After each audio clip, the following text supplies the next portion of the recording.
Hi, I thought I would get with you all as a way of encouraging myself. Right now, I'm in a feeling where I'm feeling some type of way. And basically, the way I'm feeling right now is like the tumbling, the crumbling, the falling away, the getting in alignment. It's coming, and I'm really feeling it. And I know that I'm not the only one. I know this is what's going on in the spirit realm. You know, things are getting in alignment to where we're getting in alignment to where we're supposed to be. You know, we've been doing things left field, right field, or we're going to the next level. We're all in different places at different levels of our lives, and to go to the next level, we're just getting an alignment. And the alignment I'm going through right now, it's really affecting, it's starting to affect me. So I'm fighting. I'm trying to stay encouraged, stay in high vibration, stay motivated. And I'm glad to hear that friends and family around me are getting in alignment to their lives. That's in one way or form encourages me. So I want to be able to encourage us all, to where, hold on, don't feel like what's going on is to break you. Well, I'm not going to say that because it depends on where a person is. It might be a breaking.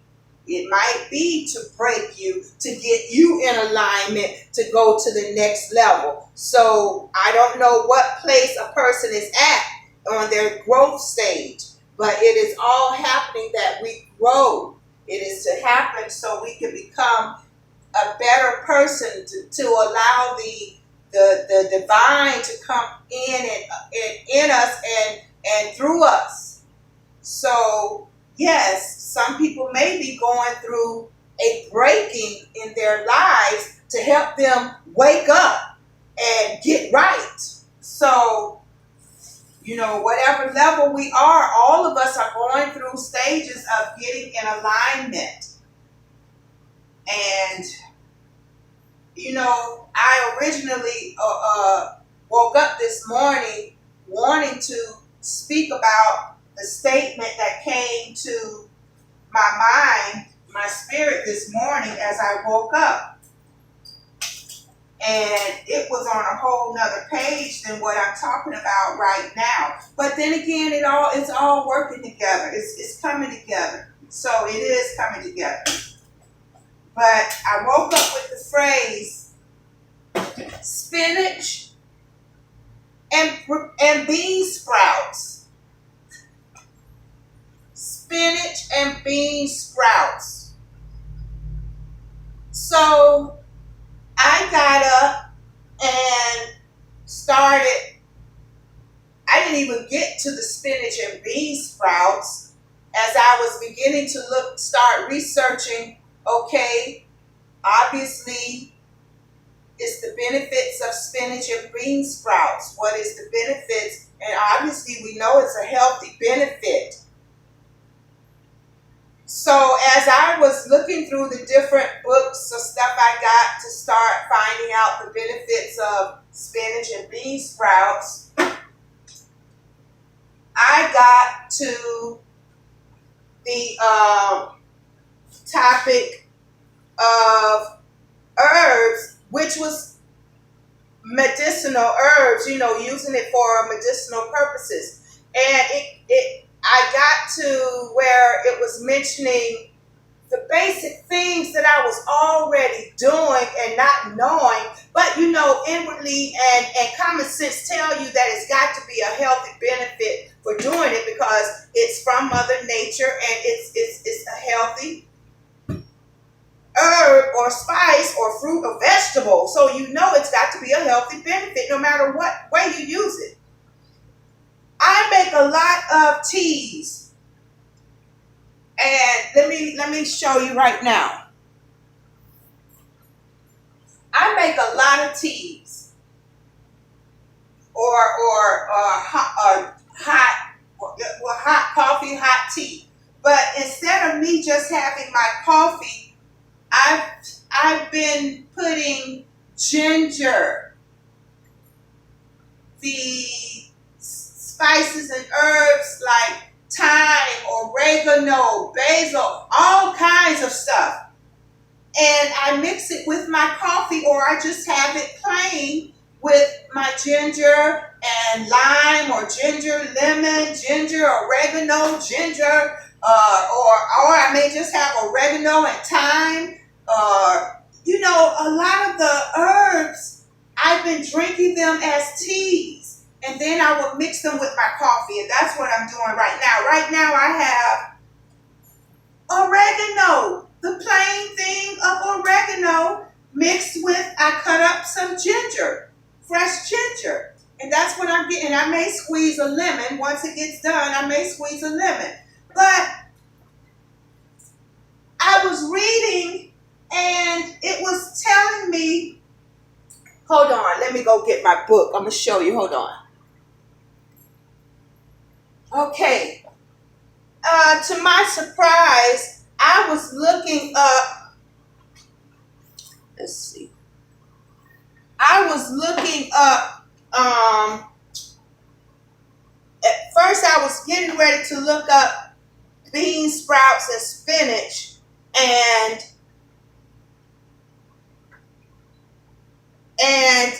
it got to the point where, as I was looking it up, I never did get to the bean sprouts or spinach, but I was reading other things, and it was mentioning basically the same ingredients that I already use, and I'm like, oh my gosh. So it's like, if we just get back to, using Mother Earth, get back to stuff that we may already have in our refrigerator or growing right around us or something, and drink them as hot teas or whatever. But I was surprised to see that this person that wrote this book, it was saying ginger, oregano, and I'm like, what? And I was doing it already. So what I'm saying is, we may have spices and herbs already in our cabinets, and they've probably been sitting there forever for not even using them, because that's what motivated me to do it. About a year ago, I had spices and herbs, seasonings in my cabinets that I don't even use those type of seasonings, but I started drinking them as teas or mixing them even with my coffee or something, because my common sense was telling me it's healthy, and as an antiviral method, yes, all of this stuff that's going on out there, excuse me, heat up your teas, ginger, oregano, thyme. Just it's crazy. But no, it's not crazy. It's about life and death. We need to be putting life into our bodies, things that's going to help our body fight off these different antibodies, toxins and viruses. Our bodies have got to get in a fighting mechanism, get it to where it's supposed to be, a fighting machine. And knowing God the way He is, a little bit goes a long way. So these are some of the things that we are getting in alignment with our bodies and the food of Mother Earth, Mother Nature. Get back to putting in foods. But what also was on my mind to speak this morning is regarding prepping. I'm seeing so many things on YouTube regarding prepping for what's about to come. I don't really feed into stuff like that, but common sense may say, well, just in case, what if, then okay, do what you got to do. Before all of this mess even came down, part of what I call my prepping, my preparation, being prepared for what may come, I'm doing that anyway. This is what I call my prepping. Some people may be stocking up canned food, collecting water, all of this. I don't know what form they're prepping in, but we need to be prepping in a way of being self-sufficient anyway, not to be dependent on what that grocery store, what that doctor, whatever we're depending on the outside sources. We need to be prepping to get in a self-sufficient provision manner. How can you provide for yourself? What if that source out there gets taken away? I've been prepping in a way that I don't care if it's a virus out there or not. I've been doing this before whatever going on out there in the world. Please let me know, because I am horrible at keeping up with current events. Thank God my mom and son, they be letting me know what's going on out there. I know I should be better at it, but it's just not what I'm interested in. So anyway, part of my prepping is learning the different herbs and spices and things that will help my body get in alignment to heal itself. Part of my prepping is learning how to grow my own food. When I look at YouTube, I'm looking at YouTube about growing my own food. What if what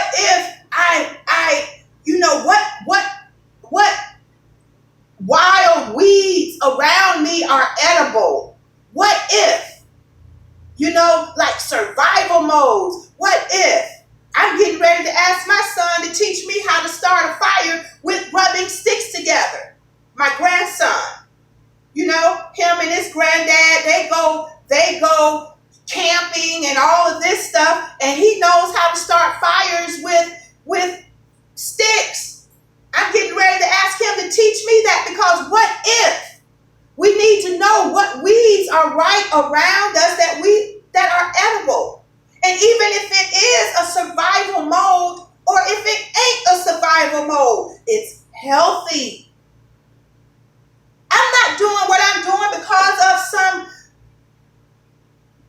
preparing for a doomsday. No, I'm preparing for my health, my body, to make my body a fighting machine, healthy, endurable.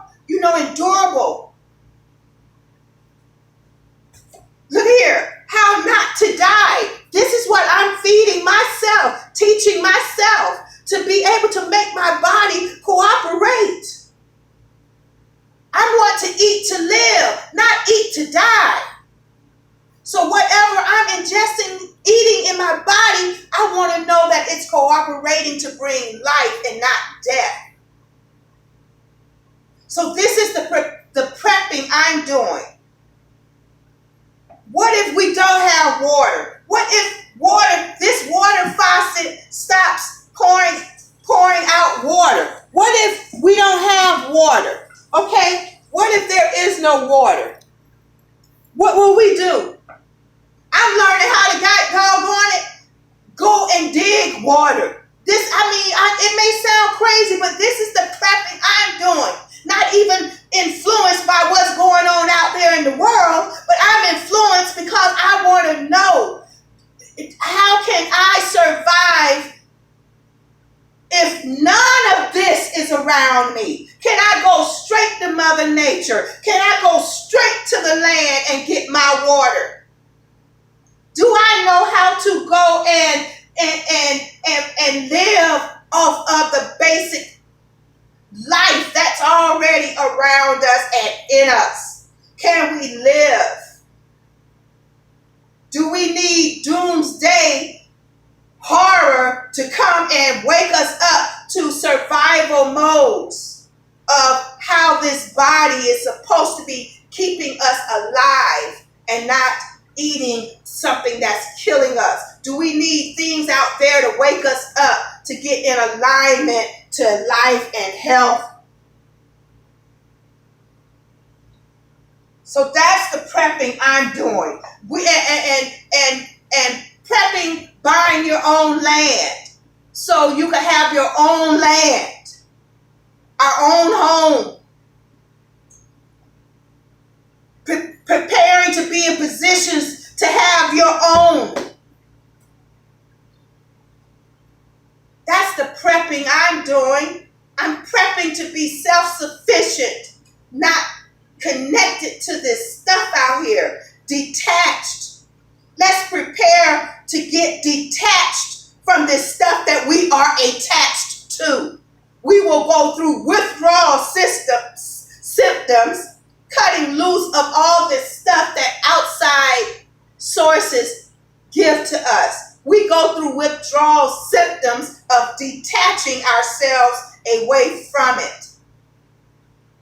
What will you do if there is a food shortage? Meat.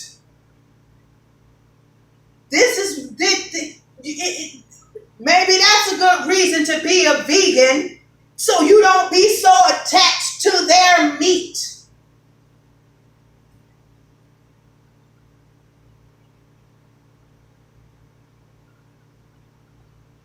But, okay, just preparation, prepping to learn to be self-sufficient. Self-sufficient on what if there is no water? What if there's a food shortage? Are you learning things that we should be learning anyway to prep for our own self-sufficiency? My heart desire is I'm doing this whether there's some kind of chaotic stuff going on out there in the world or not. This is what I'm prepping for, to be self-sufficient. If I have to do it by myself, then that's what I'm doing as of this day. That's what I do. I'm learning to be self-sufficient. I pray for the day that I have my companion with me, and it will be one day. And God knows one day soon. But let's prep. Another thing I want to mention real quick as I started out the video, let's be encouraged. Stay motivated. Stay in high vibrations, because we have to stay in high vibrations in order to bring in our manifestations of our own home, of our own property, our land, of our dreams and goal visions, whatever. We have to stay in high vibrations that they come manifested quicker. So the tumbling and crumbling that may be happening in our life, because I'm still having things to be cut off from my life, and I feel it. It's not a good feeling, but I have to stay in high vibration and know that this is not a cutting away from my life to make me go down. This cutting off in my life is so I can rise up higher, so I can make space for more, for what God has planned to put in my life. Some things has got to be cut out, cut away, so more can come in, so the newness can come in.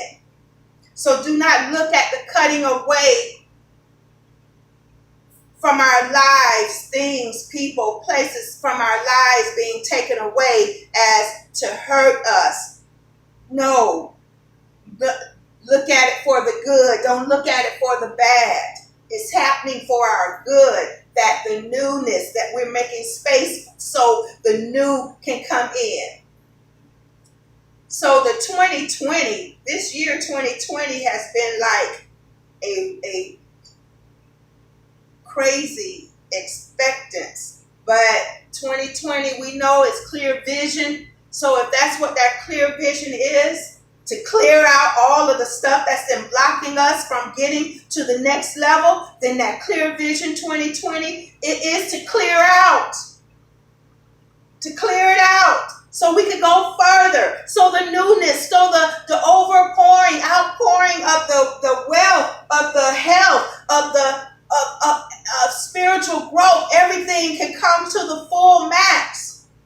got to have the 2020, the clearance, the clear vision, the clear life, the clear spirit, clear mind. Yeah, I see the 2020. But 21, what's to be expected? And after. So going forward, yes, let's clear. Let's get our lives clear. Let's get self-sufficient and expect a brighter future. This breaking away, cutting off, is for the good. We're learning. We're getting in alignment.